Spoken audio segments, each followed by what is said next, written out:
You might have heard about this thing called the shale gas revolution. So there's a lot more supply coming onto the market, and that pushes down prices generally. And the expectation is that gas prices will fall in the coming years. It's already happened in the United States, but it will probably happen in other markets as well.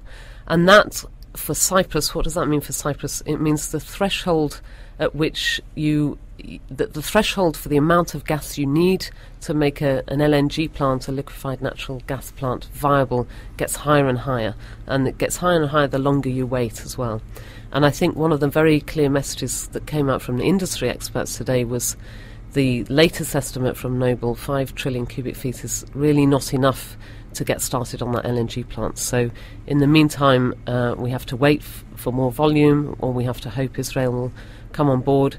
But in the meantime, there's all this other stuff going on. Israel, there's a lobby for Israel to send gas to Turkey instead. And where does that leave Cyprus? And the interesting thing that I thought came out today was this business of, on our doorstep almost in Egypt, is an LNG plant or two that are vastly underused. So logic would suggest to me, though I'm far from an expert, that we ought to sort of all work together in this region, shouldn't we?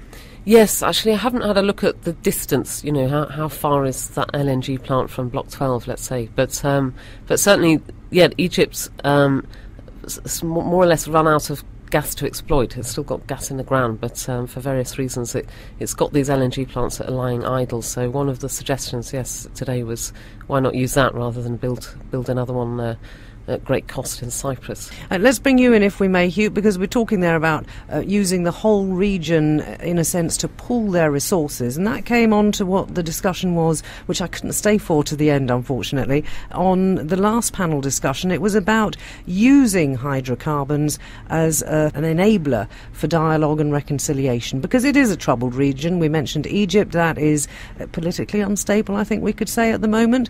We had a very interesting talk from a gentleman about the Lebanese prospects and so on. What were you saying this afternoon in terms of reconciliation? A lot of us are always looking at each new issue that comes up as, will that help settle the Cyprus problem, make the status quo which we have, which is quite peaceful but is incredibly expensive for everybody, and in fact, from terms of Cyprus exploiting its natural wealth, is one of the great millstones that Cyprus is bearing. So has the discovery of all this this hydrocarbon wealth done anything to make it more possible to solve Cyprus? And I think the conference was actually incredibly interesting in spelling out, at least to those who were there, how actually right now, with the current reserves that Cyprus has, it's going to be very difficult and very expensive to do anything with it, that there is no pot of gold that Cyprus is sitting on, and that anything that happens is going to be feeding into the Cyprus economy in 10, maybe 20 years' time. And so it just brought us all back to the real basic problem, is that for Cyprus really to experience an economic liftoff, it all has to come down to solving the Cyprus problem. If that could be done, that would be the real solution for Cyprus's economic woes. Is that because, assuming that the Cyprus problem is solved, then it would make much more sense for the gas to go to Turkey, or to bring Turkey on board somehow to facilitate the cheaper, if not extraction, the cheaper at least selling of the gas? Speaker after speaker, I think, made the point very politely, given the fact that the Republic of Cyprus has chosen a different idea, that they were going to make an LNG plant. But I think speaker after speaker laid out the fact that the pipeline to Turkey option is so much better for this current level of reserves that we have. And as Fiona was quite rightly pointing out, the changing price that you can expect to get for LNG gas in the future is completely unknown and could be much less than we have today. So in other words, we could actually be sitting on a pot of nothing. I think, well, there's obviously more exploration to come, so it's not necessarily the fact that we'll never have enough to build an LNG plant, but it's this issue of timing. We have a lot of debt. One of the speakers pointed out we'll have a lot of debt to pay from 2016 onwards, and we're not going to get any revenue from LNG in that period. But you can build a pipeline to Turkey a lot faster and a lot cheaper. Somebody quoted that it would only be $1 billion compared with $6 billion for the LNG plant, and that's not including some of the other costs as well. So if you want, if we woke up tomorrow and the Cyprus problem was solved, the most sensible option would be, and the quickest option to get the gas is to send it to Turkey. Let's bring in the map that you showed us and Turkey's claims on part of Cyprus's EEZ. Now, I understood that the EEZ was internationally recognised, but Turkey hasn't, I think, ratified that particular article or whatever. Explain that to us, because if they think that we're in competition, then actually they don't want to solve the Cyprus problem. I think, that the issue is that, among other things, Turkey is not a signatory to this United Nations Convention on the Law of the Sea, and it relates to its argument with Greece about Castellorizo and so on. But because of their position on where the maritime borders should be delineated, it believes that its continental shelf should come further south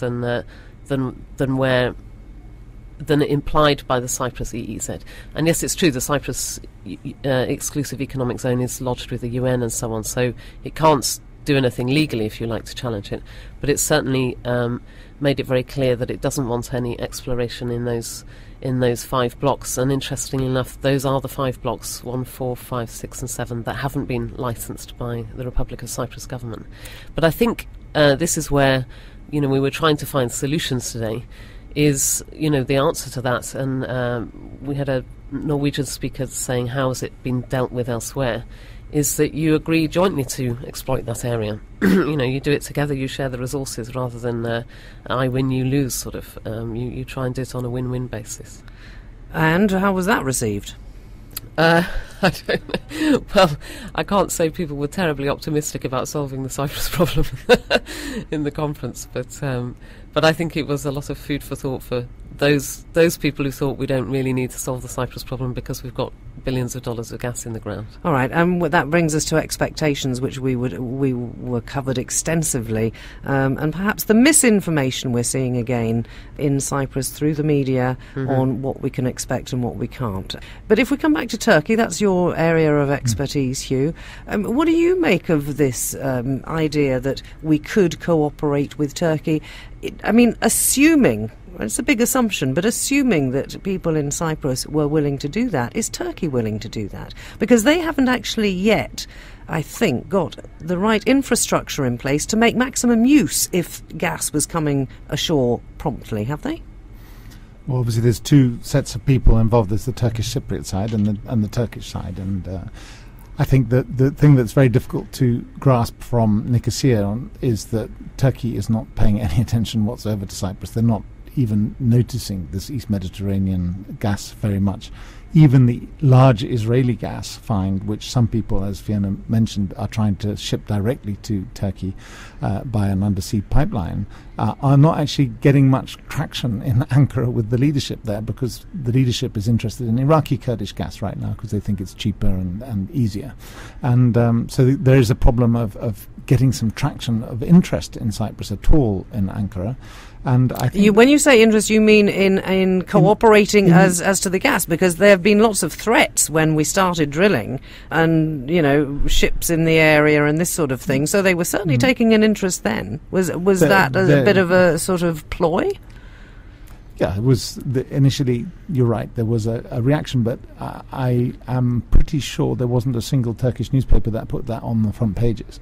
I mean, there's very little interest in what happens in Cyprus. And yes, the government did send some ships down, but remember, they did stay 10 miles from most things that were going on in Cyprus, and there was never anything close to a standoff. Or a Mexican so what would standoff. you put that? I mean, what was the point of it?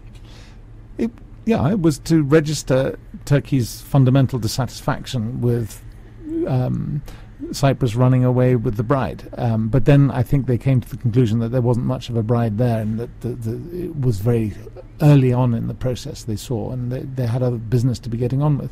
But I think when you come back to Turkey, in general, we've seen over the last couple of months a couple of really interesting developments, one of which was the spectacular breakthrough that was secured by the Republic of Cyprus of the opportunity of visiting Ankara and talking to Turkish officials, and I think having this key opportunity to explain to Turkey something that Turkey doesn't actually believe, that the Republic of Cyprus wants to settle this. Now, I think they need to hear that directly, and the formula was found very constructively that Osman Ertuğ, the Turkish Cypriot chief negotiator, would go to Athens, and that Andreas Mavroyiannis would go to Ankara. And this was agreed between Turkey and Greece, with obviously the support of the government in Nicosia. Unfortunately, due apparently to misgivings in Athens mostly, that has been delayed, and now we have all these problems with the statement about whether the preconditions or non-preconditions, or the statement that's going to happen before the leaders can meet. Everything has got stuck again, but for 2 months you could suddenly point to a lot of signs in Ankara of re-engagement, partly because Ankara is feeling very lonely at the moment because of the collapse of their Middle East policy, the need for European allies on Syria, the sense that Turkey had gone out on too much of a limb. So Turkey was coming back to a more traditional Western relationship, traditional European relationship, and of course as part of that would need to start fixing the Cyprus thing again. And it's a real shame that that's got held up in the usual manner. Right, and back to the hydrocarbons, this idea of pooling the resources.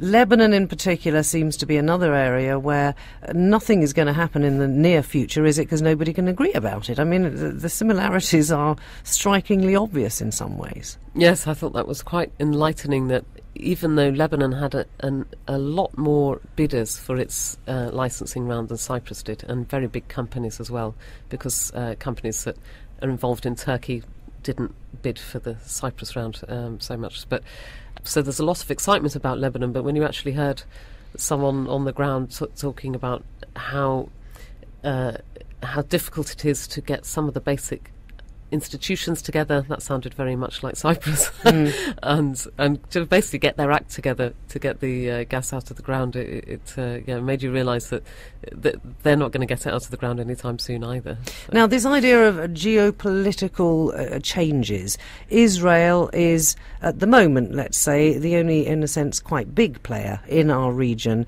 because they've actually got quantifiable amounts and they're weighing up what to do with it. But if you look at the alliances, who's friends with who, you can't ever see, or can you, Lebanon and Israel cooperating on hydrocarbons. I think the start has to be made between Israel, Cyprus and Turkey, and it is a very interesting group of people, because introducing Israel to the whole equation suddenly moved the whole argument away from that very sterile old cliched Greek-Turkish argument and added in someone else in the room, so everyone had to raise their game a bit. And I think that it certainly for someone like me, been 30 years watching what's going on here, suddenly to have someone new in the room really made everything seem more interesting and new. But as Fiona just mentioned, we seem to have slumped back into the old Middle Eastern pattern of everyone just looking after their own interests. But again, this conference today displayed for everybody that if everyone's going to make real money and make real use of these hydrocarbons, it has to be regionally. If everyone tries to just bite off their own chunk and hoard it in their corner, it's just not going to work on. And actually, as you rightly said, it may be that it's just left in the ground for yet more years. Simply because each one individually doesn't add up to much, but if you pull them all together, then you have a reasonable sized piece of cake which might be financially viable to exploit. Yeah, it's the classic economies of scale argument, but that it would make, I mean, Cyprus has already recognised, and it makes sense to hook up with Israel if Israel's interested, which is still a big question, on exploiting gas. But if you then both collectively have the market called Turkey, and if Turkey there was even a suggestion that Turkey should invest in the infrastructure for pipelines and so on as well, then it starts to become a win-win for everybody. Well, we haven't mentioned the Russians, of course, have we? Where would you place them in all of this? absent, I think, was the Russian participant's comment. He said that that Russia should have been more present, but they've got such vast reserves anyway. Do they need to bother with whatever is in the Eastern Mediterranean? They probably would rather it was not developed, but the fact is the Eastern Mediterranean reserves are minor by world standards in any event, and so Russia can afford to ignore it, and they have bigger fish to fry. And one of the main things that has become clear is that Russia values Turkey as a market for its gas far more than it cares about what the Greek Cypriot community gets up to, and that was made clear, I think, about a year ago when there were some decisions to be made. Since they value Turkey as a market, it's not in their interest for Turkey to hook up with Israel and start getting at least a percentage of their energy needs from this region. Well, I think that's why you've seen Russia not really very present. Everyone was expecting Gazprom to be one of the bidders and things, and it wasn't. And so they're not going to stop exploitation of gas in the Eastern Mediterranean, but they're not necessarily going to be part of it either. And what about the role of the European Union? I mean, they're looking for energy security. That's what we always hear every time they talk about energy security. Have we got any role to play in that? The EU intervention was fascinating, pointing out that, yes, there are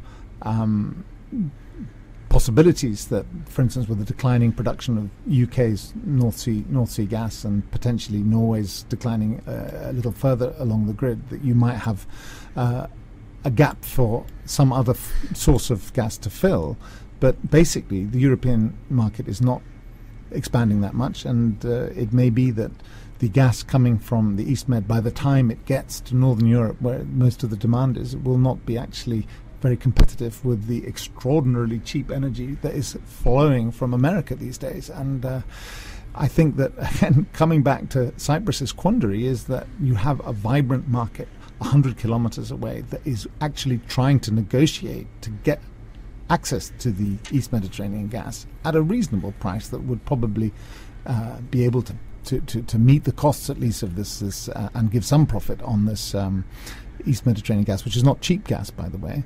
And people are still asking themselves, gosh, can we really bring ourselves to do business with Turkey? I think, frankly, everyone's got to get around a table and understand that this is not 1963, this is not 1974. Everyone has moved on, and we need to talk about what we actually want to do with each other for the next 20 or 30 years, because it's a real waste of resources and potential wealth, especially given the state of the Cypriot economy right now.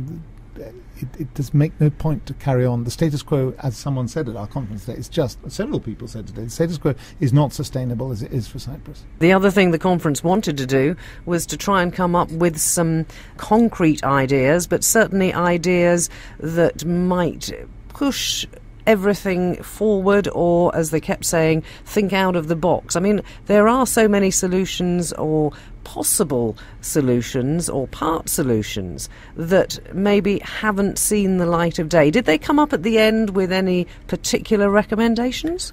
I thought one of the interesting suggestions, it did come from someone who works for a Turkish company, so I guess in that sense it was going to be dismissed before anyone's even listened to it. But it was an interesting suggestion that Israel should send a pipeline to Turkey. To do that, really, even if legally, but anyway, in realpolitik, they will need Cypriot permission to do that.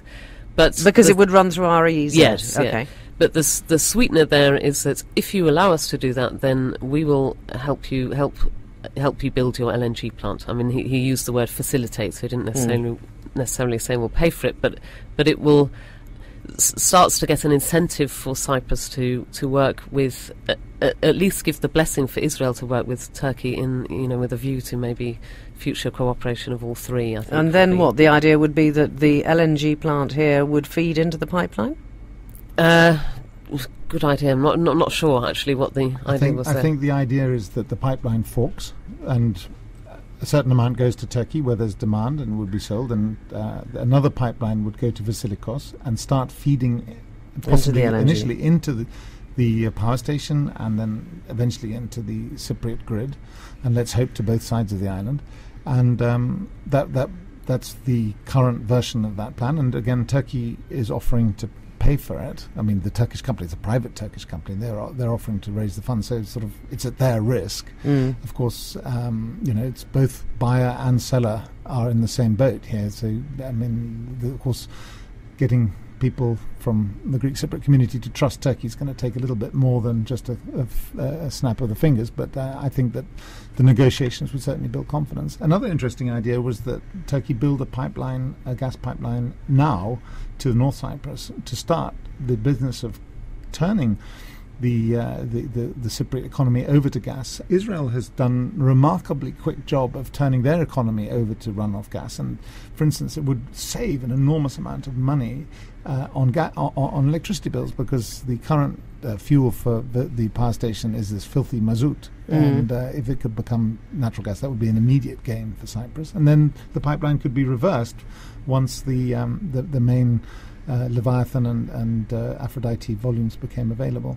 And I think another recommendation that came from the conference is that those who were there should spread around the island, making the realism that was very apparent on the Green Line location at the Chateau Status known to the wider public on both sides, that this is not an instant solution to the island's woes. There is many, many years of hard work, and fascinatingly about the building of the LNG plant, even if when it's built it will take 7,000 people, and likely as not it will be 6,000 of those people will almost have to be foreigners, mostly from Asia, and they will be here for a very short time, and that the long-term jobs in the plant will be 200 people. I know, yeah. So there are a lot of facts and figures out there that haven't been released. We've hopefully gone a little bit of a way to doing that.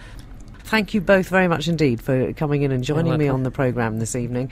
Fascinating it was at the annual conference by the Peace Research Institute of Oslo on East Mediterranean hydrocarbons. And of all the people I spoke to, an awful lot of them did say it's time to look at the realities and stop dreaming.